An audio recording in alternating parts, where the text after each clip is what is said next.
Welcome to United Shades of Gray, Conversations of Race in America on WSGW. Now, here is your host, Kareem Bowen. Good evening, ladies and gentlemen. Welcome to another edition of United Shades of Gray, Conversations of Race in America. Welcome. We're certainly glad that you are tuning in, and there's folks that are coming into our social media streams as we speak. So we want to welcome you as well. Why don't you get in the stream and let us know who it is that is coming in through those platforms, and the various platforms that we're on, which are there's a variety of them that you can catch us on a regular basis. There's YouTube, that's Kareem Bowen YouTube. There's United Shades of Gray on Facebook. There's Kareem Bowen on Facebook. There's WSGW on Facebook. There is WSGW Radio. What is that icon there for WSGW Radio? What do you mean? There's a little icon. The purple one? Yeah, I don't. There's not a color. Oh, it's WSGW. Okay, is that Twitter? There's Twitter. It's a little, and then Twitch, and then there's also YouTube as well. Okay, so we got them all covered. Happy Hump Day to you as well, Sharice Steele Phillips. We've got an interesting show today. We're going to be talking about coping with racism in a post-civil rights era America, and we'll get into that just a little bit. There's some interesting things that have happened that are really quite interesting, I think. But before we do that, let's talk about what's hot off the press. And so you know what that means, guys. We get to talk about the one person who has had the ability, after losing a presidential election, to be the number one individual that is mentioned every single day in every single news cycle on every single major media and minor outlet. And that's none other than number 45. He takes a bow. So guys, we are now sitting here and we are looking at, I think, indictment number 4. Is this Sure. number 4? I'm losing count. We've got a nice sign on the wall here in the studio that says charge count Trump 91, all other former U.S. presidents 0. I don't know where it came from. Wait a minute, this is a real thing. This is literally It's right there. This is literally a sign in the studio. Charge count Trump 91, all other former U.S. presidents 0.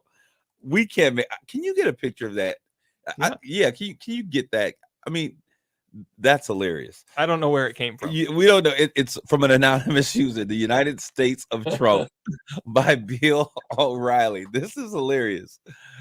And if you get a chance, I don't know if you can upload that, send it over and upload it. We'll upload it to our page or whatever. That it's interesting. It's funny. But anyways, he's number 1. He has now been charged with, what is this, 41 counts, 41 charges, unlawfully conspired and endeavored to conduct and participate in criminal enterprises. They're getting him for the RICO Act. He's a gangster. He is now Al Capone. He is the new Al Capone, Trump Capone. And so this is just all crazy. This time we pulled in some of the other characters, Rudy Giuliani, Mark Meadows, which I was kind of interested. Now that is quite interesting that they decided that Mark, I don't know what's happening, but I saw that today that Mark has asked that his case be pulled from the state to a federal court, which I think is kind of interesting. Thank you, Jonathan. This picture is hilarious. That he moves from, I don't know if we can put this in the stream. I'm working on it. You're working on it. So Jonathan's going to make it so you can see the picture that's in there. He's asked that his court be moved out of Georgia into a federal court. So the federal judge will make a hearing of this, and they'll determine if the federal courts can listen or say, yeah, you have no reason to do this. Send this back down. And I think that his appeal to make this happen is because he's saying, hey, I was a federal employee at the time, and the normal course of what I do, this is a part of my work. And so therefore this should be allowed to come to federal, since, you know, the rule says that. What do you think, Jonathan? I see you over there going, Oh no, Art Lewis is calling the studio. So we've got some behind the scenes looks at what's going on right now. Okay. So I was just gesturing that's not for me. Something that I thought of yesterday, though, I'll take this time, is with the media coverage, especially. Either A, they are playing right into his hand, and it's like, see, they're out to get me. Well, that's what he said. He's baiting them, or he's actually doing wrong things. He knew he was going to be doing wrong things, and before he did the wrong things, he said they're going to come after me. I believe the latter. And then it says, "Oh, look, I'm being proven right." But at the same time, do you think all other former U.S. presidents? Do you think none of them ever did anything wrong? Of course not. We all know Richard Nixon. Yeah, no, of course not. I cannot tell a lie. Yes, I'm sure there was others. I'm sure there were many others. I don't think there's any doubt in anyone's mind that this is politically motivated. Okay, so you don't think there's any doubt in anyone's mind? Well, I think people have doubts that it's politically motivated. There's no doubt in my mind. Both could be true. That's what I was going to say, Mark. He clearly did very wrong things, as far as I'm concerned. Tried to steal the election, subverted the peaceful transfer of power, and this is politically motivated. They're both true. But this is what's interesting about the political motivation. If I could just finish the thought, I mean, I just find it really scary. What he did and what he was trying to do should be really scary to most people about our democracy. That's what I'm saying. So go ahead, John. It scares me that what he was saying seemed so plausible. And I still think it is possible that there was some shady stuff that went on with the 2020 election. And I think that it has been covered up. Do I think it would have changed the result of the elections? Probably not. Do I think Biden earned the most votes ever in history? I don't think so. So let me ask this question. So even in Republican counties where they voted 1, 2, 3 times to make sure and have come back with, there was no corruption, you still think that there was a corruption that most of the cases have never even seen the light of day. But why? Some of them have been thrown out, and others have been I don't want to say redacted, but they've been, what do you call it when you take back a case? We've rescinded the case or whatever. So there's a couple of reasons why. Yeah, only the Democrats cheated on this one. Yeah, that's it. No. Do I think, cheat, but only the Democrats did it. So do I think that both parties do things that are very, I think, undermined and underhand? Come on, of course this is politics. No one's voting for most emotionally or what not most morally sound, and they're going to nominate a politician.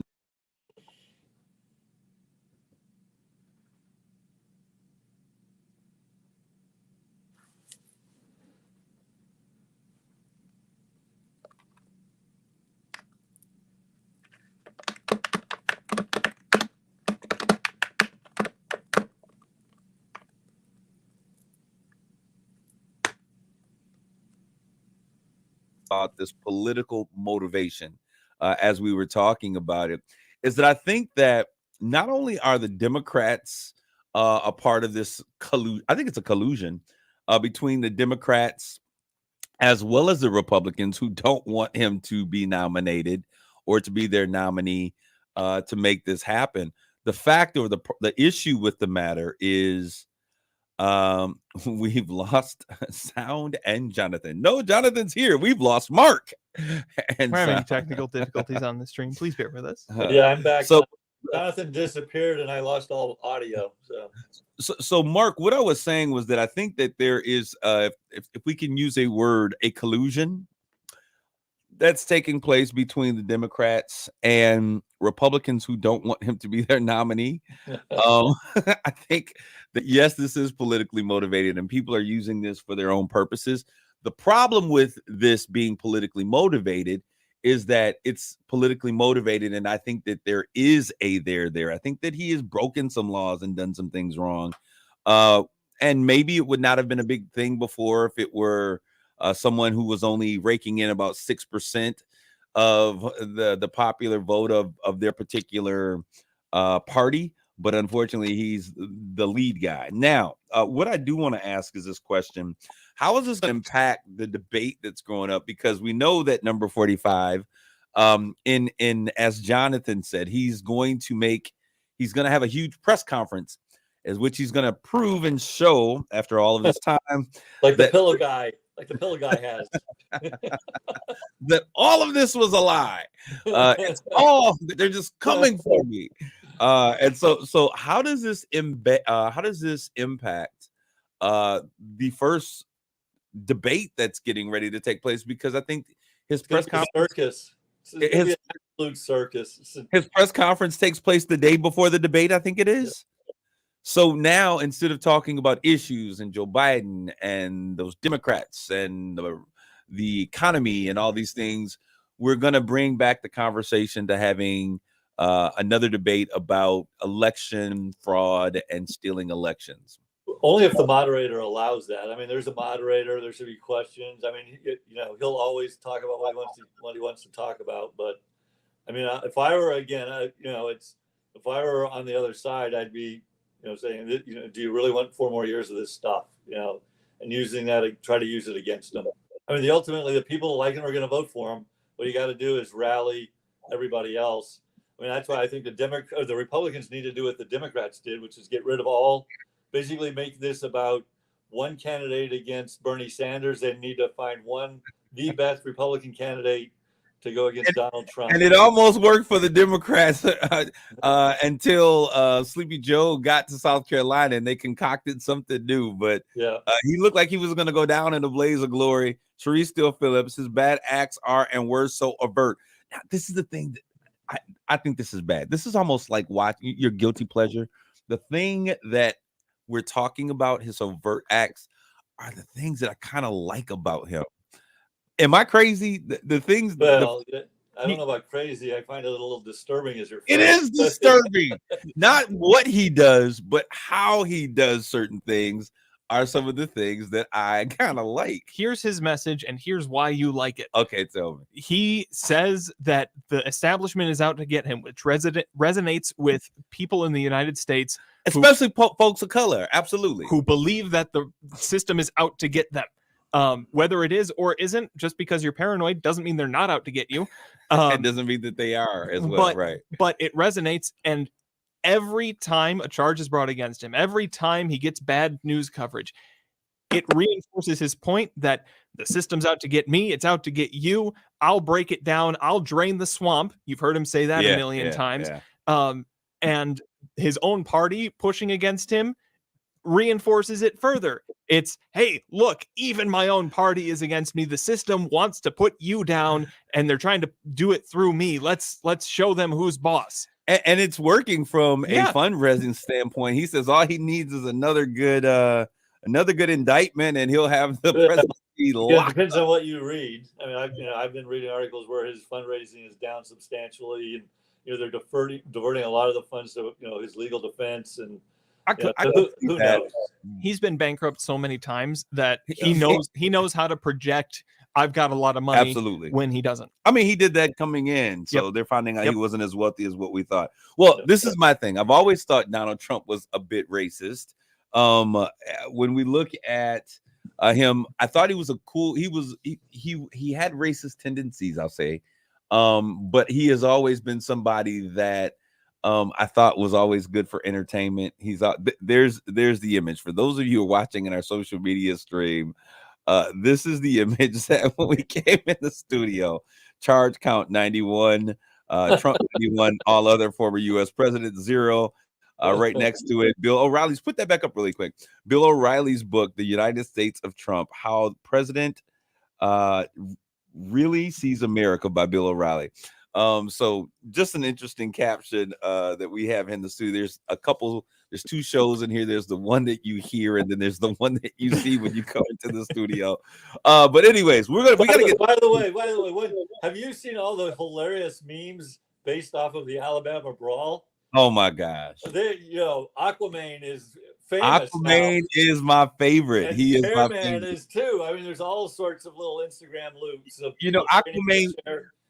Mark, it's funny because Aquaman was not only fighting racial injustice, but he was also fighting stereotypes against Black people as he leapt into the water and swam to the battle. I'm not sure I call that swimming now that I've seen the video. That was more like a dog paddle. But hey, he made it from A to B. That's something that most people recognize. But what are you going to say, Jonathan? One of the guys involved in breaking it up was from Buena Vista, right down the road.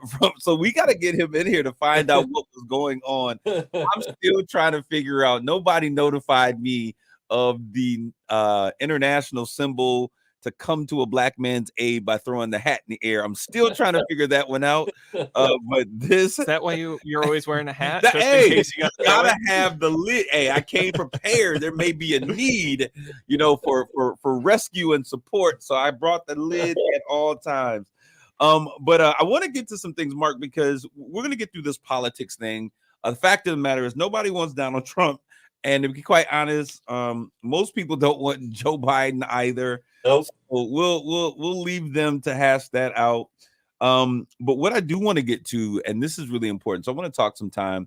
We know that Hawaii is experiencing, as Greece was, as Canada was, as the U.S. on the West Coast has, these wildfires. And Mark, with you being Mark is not in the studio with me. As you notice, he's got a very relaxed and casual background. Is that a soft gray suede back wall, Mark? What's going on here? I'm in a hotel room. but Mark does have the luxury of sharing. He has lived in Hawaii. I have on Oahu, which is a different island. It's a different island. It's the island with the greatest population density. It's where Waikiki is. Right. Honolulu, all the military bases, or most of the military bases, are on Oahu. So, Mark, as you're looking at what we're seeing, and help us to understand, what does this mean for Hawaii? And have you spoken with anyone concerning what's happening? No, I haven't. I mean, the only people I still know on the island are some high school classmates that I'm friends with, but not super tight with. It's been so many years since I've lived there, so I haven't traded messages with them or anything. I didn't know anyone that was living on Maui, which is the island that was impacted. Yeah. Honestly, this is the first time I've ever heard of a runaway fire in Hawaii. Now, on one hand, the islands what's interesting about all of those islands is in very short distances, you go from rainforest to what are, in essence, dry lands, very dry. And so in a sense, it doesn't surprise me that, and where that fire was on the dry, I believe the dry side of the island, that you would have kind of a runaway fire. As I've thought about it, I don't know why there's not more, although there's not a lot of natural causes for fires in Hawaii. There's not a lot of lightning strikes, etc. in Hawaii. People aren't out camping on most of those islands, where you could end up with a campfire that loses control. That's probably why they haven't had them before. Obviously, devastating. So I guess the issue and a part of the problem was I didn't know that Hawaii was there were hurricane force winds and things that were going on. And so when the fire broke out, these winds kind of helped, push it, kind of like Santa Ana. Yeah. That's what happened in Colorado last winter. I mean, 100-mile-an-hour winds, and there's just nothing you can do. You just have to, it just burns. Yeah. So that is just, it's absolutely crazy to, I have friends that are actually, they were on Maui during the course of this time. I'm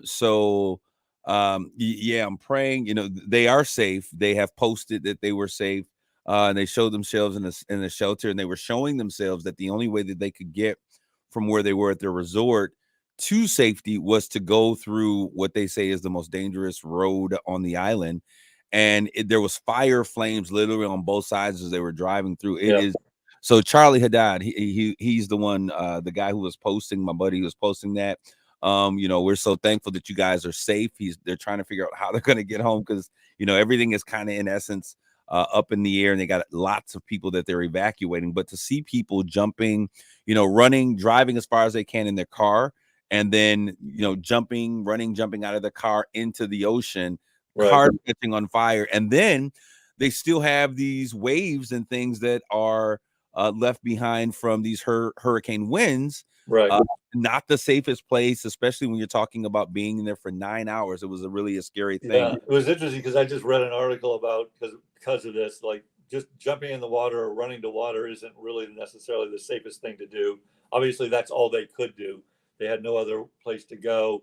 But a lot of it's it's really thinking the smoke. fire, water. But it's the smoke inhalation basically. Yeah. And if you've seen some of those videos of people in the ocean, I mean, it's pretty dense smoke that they're kind of waiting in, basically. Yeah.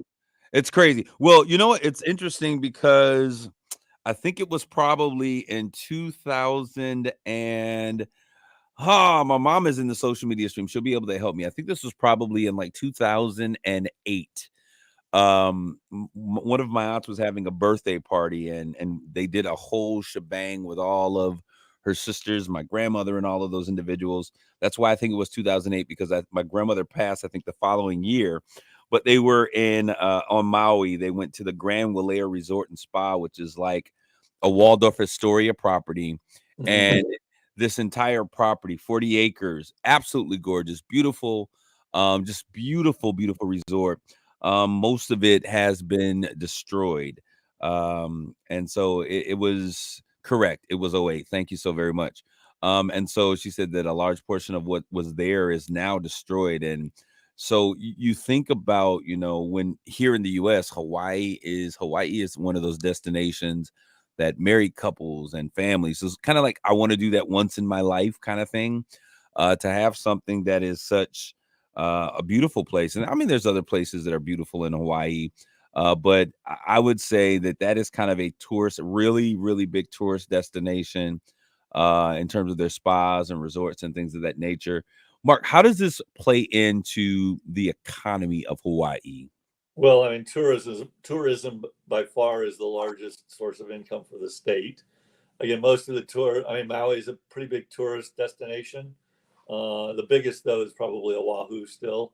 But there's really 4 islands that people go to: Oahu, which is where probably 80 to 90% of the population actually lives; Maui, Kauai, which are similar and kind of very small, almost exclusively tourism; and then the Big Island, which is by far the biggest. It's also got the name of Hawaii, so it's the island of Hawaii. But when people think Hawaii, which island are they most likely talking about, Mark? Typically, it's Oahu is what they're familiar with. That's where Waikiki is, you said? Waikiki is, Pearl Harbor, Honolulu. That's Oahu. Okay. Yeah. There is an island called Hawaii, which is, in Hawaii, they call it the Big Island, because by far, geographically, it's by far the biggest island. What's there? It's huge. It's got mountains. It's got the largest privately held cattle farm in the United States is on that island. Really? Ranch. They've got all sorts of. It's a really amazing island because, again, isn't it what you think of when you think Hawaii? You think cattle ranches? Yeah, it's the biggest privately held cattle ranch in the U.S. So.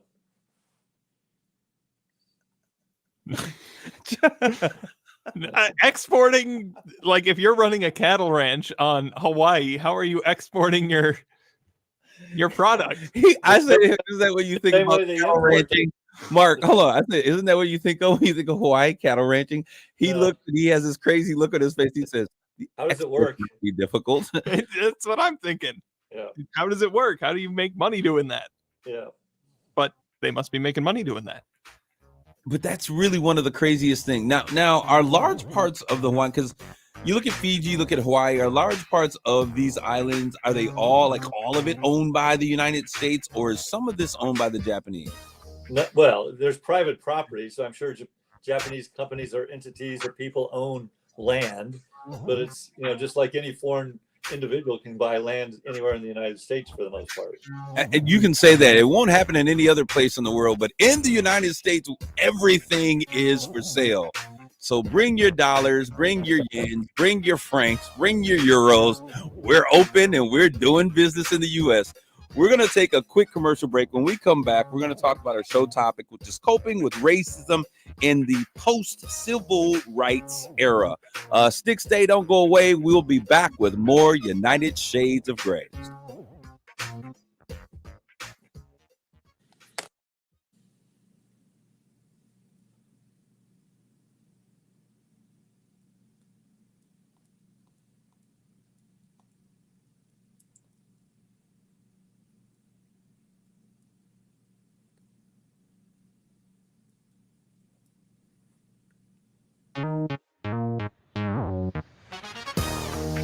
You're listening to United Shades of Grey on WSGW. This is Kareem, and we're back with more United Shades of Grey, Conversations of Race in America. We failed to give a shout out to the wonderful people at WJOL 1340 AM in Joliet, Illinois. And notice we pronounced that right, because as we told you guys about a year ago, that it is actually a misdemeanor crime to mispronounce the name of the city. Wow, I wish other cities could have so much pride that they would charge you and ticket you for mispronouncing their name. Could you imagine how many tickets we would be passing out for people who say Saginaw? Or Buena Vista, Buena Vista? Buena Vista, Buena Vista. What is it? What is it actually on the charter? Is it Buena Vista? I have no idea. I think it's Buena Vista, but people say Buena Vista all the time. And it makes me mad. Buena. When has Buena been anything other than Buena? But I'm getting off of that soapbox, and we're going to get to the conversation that's at hand today. I sent you guys a video, and I think that most people, it's interesting how this is really, to me, I think it's going under the radar, this whole entire conversation of what we're getting ready to have with these police officers. Have you heard a lot about it? No, I haven't. And you know why? It's because of Trump. Well, and Maui. I mean, I think on one hand, Kareem, these incidents happen, and at some point, okay, they happen, and they keep happening, and there's other things in the news, I guess. It's But as a black man, I understand. I totally understand. This is what I was saying about the issues that are pressing to America. So many times I feel that the issues that are pressing to America are not the issues that are pressing to some of the people groups that exist here. And so when Sleepy Joe became president and people were voting like, oh, we got to get him in. Oh, we got to get Kamala. Oh, first black MVP or VP. And I was like, Auntie Kamala, I'm not voting for that. I can't. I'm not feeling it.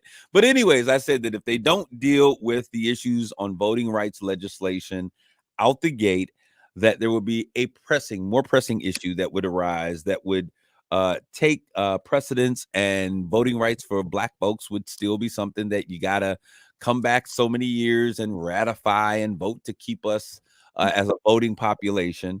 And that's exactly what happened. We saw that this war in Ukraine came in and sucked all the life out of any voting rights legislation in terms of making sure that votes were protected. We've seen hundreds of lawsuits and changing of policy as it relates to taking those things away. But anyways, I digress as it relates to that. Now, this is not even a part of what we were supposed to be talking about today, but I think that there's a growing sentiment, and you guys let me know if you feel differently. We're tired of sending money to Ukraine. I think that I was looking, the last numbers that the president of Ukraine said almost make me clutch my pearls when he was talking about the number of billions of dollars that have been sent, because I remember like 1.3 billion, then $900,000, and we're going to send an extra $1 billion in actual machinery. And he gave a staggering number, and I was like, we gave that much money to Ukraine? What are you guys thinking about continually sending money to fight this war in Ukraine? It's like all of these wars since the Vietnam War, they just keep dragging on, and it's hard to pull out. Once you start, it's really hard to pull out. Well, not really. We saw that in Afghanistan. Just send your troops home, and whatever happens there. Ultimately, there's repercussions. And it wasn't the best strategy, but we've done it. Well, that's the issue. Yeah, I mean, those are the tough decisions a leader has to make.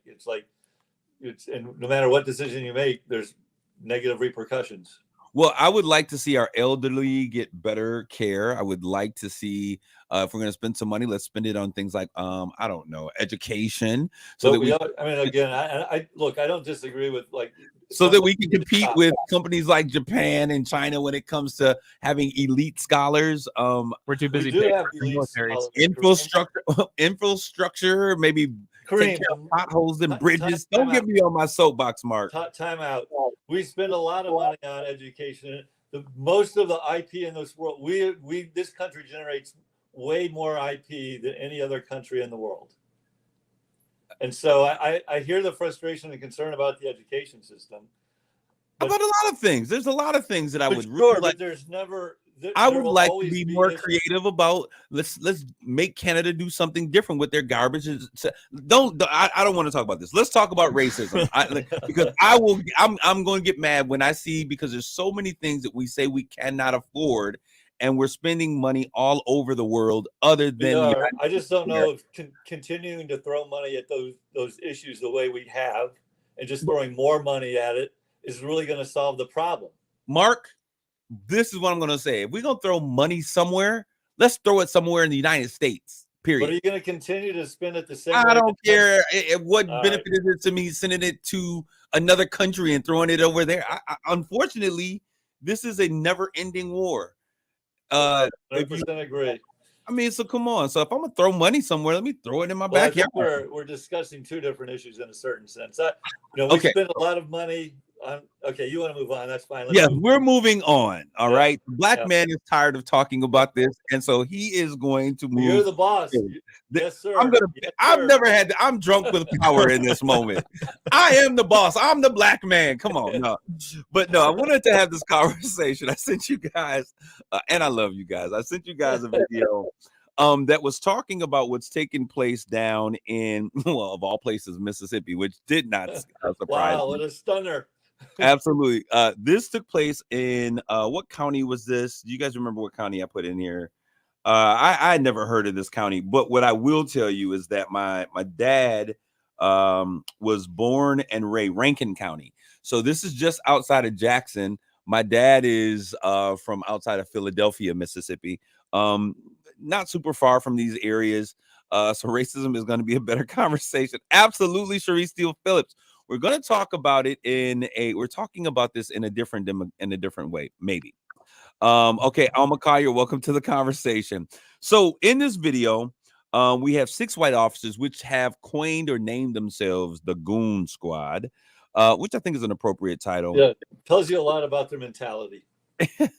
They recently pled guilty in Mississippi to raiding a home and torturing 2 black men. Now, this is what's interesting about this, and this is where I think that the conversation, the meat of the conversation, I want to have.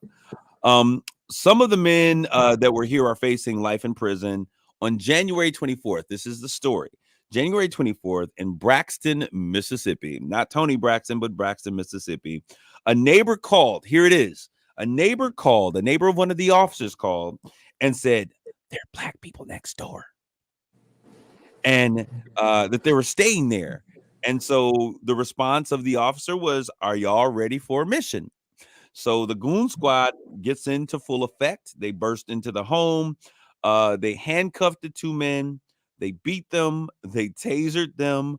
The names of the men were Michael Jenkins and Eddie Parker. They were seen in the video that I shot you guys. I probably should put this in our social stream so people can go back and watch it. But they sexually abused them with sex toys. That was the weirdest thing that I had known. However, there is a precedence for that. Pulp Fiction. Yeah, that's Pulp Fiction. But there's even a greater, when you go back to the days of slavery, sexual exploitation. And I'm not trying to say nothing here, but I'm gonna just tell you what it is. Sexual exploitation of black men by white masters and slave owners is a thing. And I don't know if it's due to I don't know what it's. I have my theories, but I can't prove or disprove anything. But this is actually a thing. So these guys sexually assaulted these 2 black men when they were tied up, and they were waterboarding them with oil and milk and water as they were tied to this chair. They were shoving dildos in their mouths. This is ridiculous. I've never heard of this kind of thing in my life, but this is what was going on. They burst into the home. This takes place. And then, they put a gun in, I think it was Michael Jenkins' mouth. Was there for about a minute. He pulls the trigger, lacerates his tongue, fractures some bones in his neck or jaw or whatever, and leaves the guy laying in a pool of blood, of his own blood, as they went to the porch to talk about what they were going to do. Now, this seems like a scene out of Rosewood, one of these crazy movies that we often watch.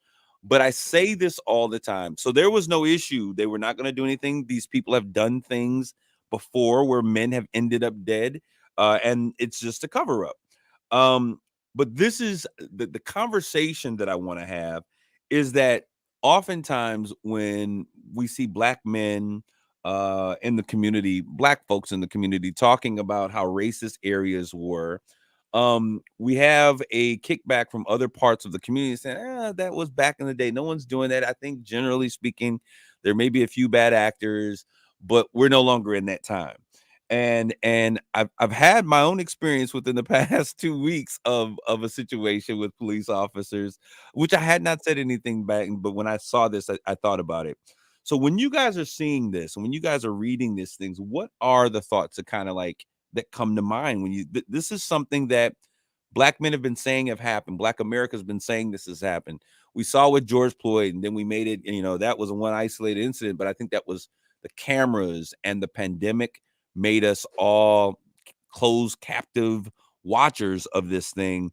But this is something that is happening in communities in Black America that we don't have opportunities to see. This case would have never been seen if they had not continually pushed and pushed and pushed and gotten individuals like the civil rights attorneys, the Black lawyers for justice, and some other individuals that were there. I think one of the white prosecuting attorneys that wouldn't let it die. It would have just been something else. What are your thoughts when you see these types of things taking shape and being reported? Are these isolated incidents, or do you think that maybe there's an issue that America is having that we're not taking a greater look at? Well, I think in a certain sense, like what I said before, it's kind of some of all of those things. I think it's an exception versus the rule, but it obviously continues to happen regularly.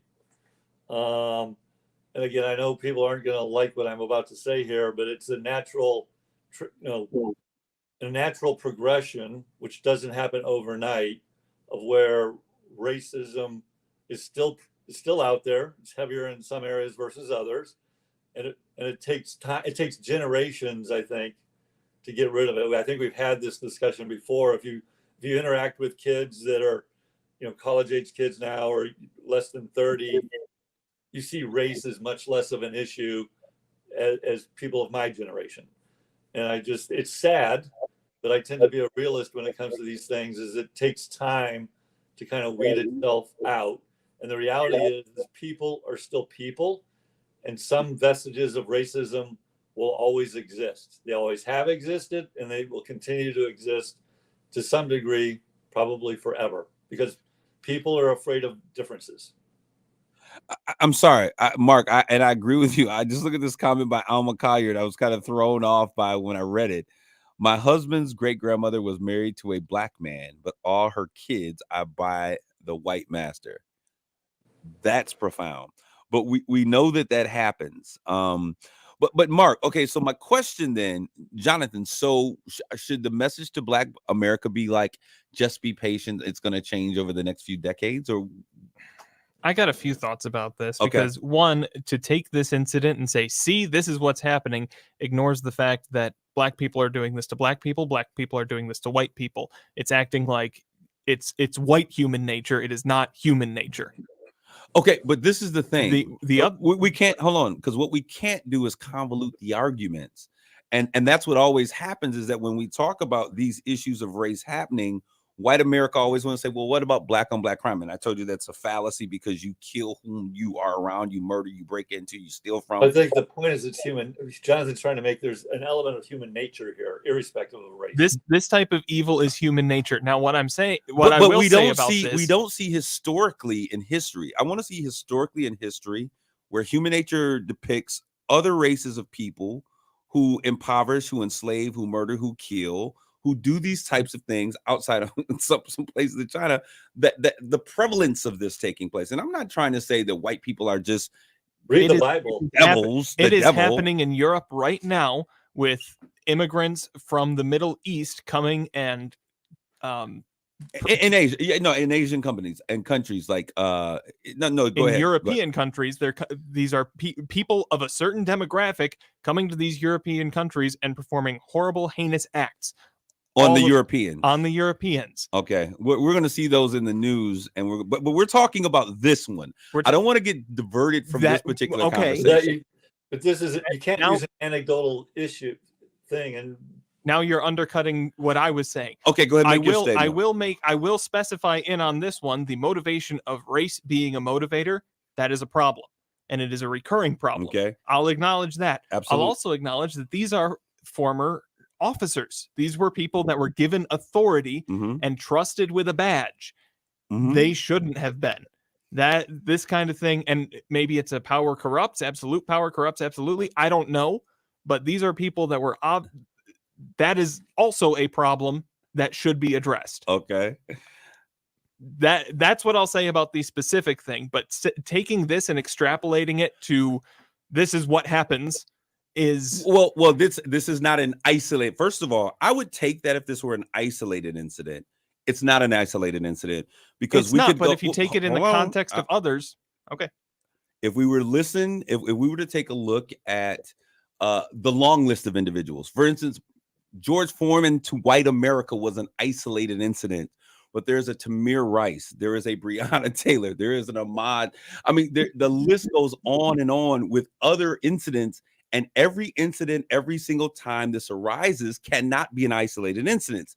And no longer can we continually say that this is just bad training, when in fact, when we look at this, Sheriff Brian Bailey, who's the sheriff in the area, is aware of what was going on and was present when this took place and happened to another individual where they covered up the situation, Damian Cameron, who died in the custody. His parents thought that he was going to court, going to jail, found out that he was dead on the side. He died just like George Floyd.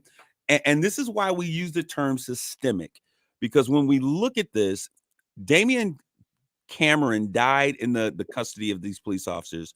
One of them had their knee on his neck, much like George Floyd. He also had from his eyes, he was bleeding from his eyes, hemorrhaging from his eyes. And then the information that was necessary to make an autopsy complete was then hidden, and a lot of that covered up, which is now becoming to be opened again. And so there's a cover up. So my thought is, I think that a lot of what we have seen as being things that have not been existed in America are things that have been covered up and not truly exploited. And we are now at a place that Black and white Americans alike are over this whole thing. Like, if this is existing, I think that and this speaks to what you're saying, Mark, we're living in a different time. What we saw on the Alabama paddle boat thing was the fact that we're living in a different time. Folks are not going to stand by and be treated as insignificant and allow certain things to happen without taking a stand and taking a voice. And that's Black and white together.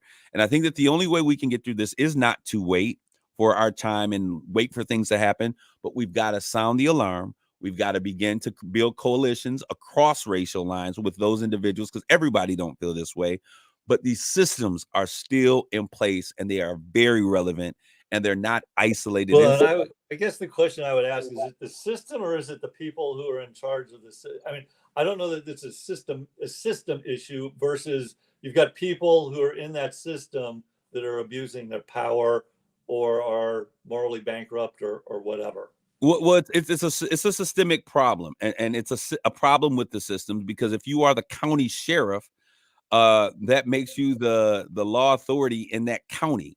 Right, and that's not the system; that's the person. But what I'm saying, he's the county sheriff, and the deputies that report to him are under his leadership. Sure. Now, if that can happen, and then the deputies are corrupt and they're covering this up, and then we take it to an autopsy, which is a completely different branch of government and a completely different entity within itself, and details are not being shared, and the outcome of the autopsy is inconclusive, then we have to understand that this is not a problem with an individual. This is a problem with systems that exist. And I gave you guys a rundown, and I'm going to run through this really quick, and then I'll let you guys kind of have some thoughts on this. 1964, and this was something that I just kind of chronicled and I put together from some things that I was reading and seeing. In 1964, which is modern history, this is post-slavery. Yep, got it. Civil Rights Act was passed. It made it legal to discriminate against Black people. That's 1964. Mark, I think you were probably alive around that time. I was 3. Okay, so you were around. 1968, MLK was killed because of his fight for equality. When he died, there was a poll that was taken, and a third of America said that he brought his death upon himself for agitating the system. 1971, this is 2 years before I was born. I'll be 50, by the way, on next Tuesday. Nixon declared a war on drugs. This is 1971, targeted basically hippies and blacks for use of marijuana and opioids and things of that nature. Opioids, most folks aren't going to prison for in the way that they did for other drugs, which we'll see in a minute. And marijuana is now legal, right? In 1987, Jonathan, we're heading towards your live. I'm a young teenager almost by right now, probably 14, 15, 16 years old. CIA flooded black communities with crack cocaine to pay for a war in Nicaragua. This is not something that I'm making up. This is an actual thing that took place in American history. Chronicled in this popular show, that I love called Snowfall. It talks about how the U.S. government funded crack cocaine and cocaine coming into the communities to help pay for a war in Nicaragua. Another movie that was created, Kill a Messenger. The guy that played Hawkeye from the Avengers, I can't think of his name. C.I. Contra, he played the C.I. Contra agent Webb, who committed suicide by shooting himself in the back of his head. It's not suicide, right? But that's what they said. In the 80s and 90s, crack flooded in those communities. And this is stuff that was put in the community by the government. In 1984, we all know Bill Clinton's crime bill. It didn't stop the flood of crimes in the community, but it started something called mass incarceration. They started locking people up, those two-bit drug dealers on the corner, people of that nature. It was the largest incarceration, incarcerated more black people than any other event in history. Then we have it where businesses could still do business. Businesses could still then do business with the prison systems, getting on different types of work and getting them working, and they didn't have to pay them. This was a part of the system. It's called slavery, but it was legal because the 13th Amendment did not apply to anything outside of just working freely as slaves, but it didn't include prison. Prison was the only thing that was omitted. But we've seen this over and over again. Now we have mass incarcerations. We have felonies. We have all these things that are not allowing felons to vote. 4.6 black Americans. Do you think felons should be allowed to vote? Well, I think that once you pay your do your debt to society, that you should be reinstated with your rights. I don't think you should be paying for something forever. Okay. Just like white America doesn't think that they should pay for slavery forever, neither should a prisoner pay for the crime. I was just asking you about the I don't think those two things are comparable. No, but I think that they are in terms of paying your debt or retribution to society. They may not be equally in terms of the heinous crime of nature, but they are in terms of concept of reality. Cherie Steele Phillips, it's sad that the prevalence of this happening in 2023 is clear indication of the ignorance and racism that exists in our governmental systems that directly impacts our world. Now, my conversation about this whole thing was not necessarily about all of these things, but it was really to drive a camera, a lens, a thought process that if these things are continually happening, yes, we're getting better, but there are systems that are preventing these things from changing.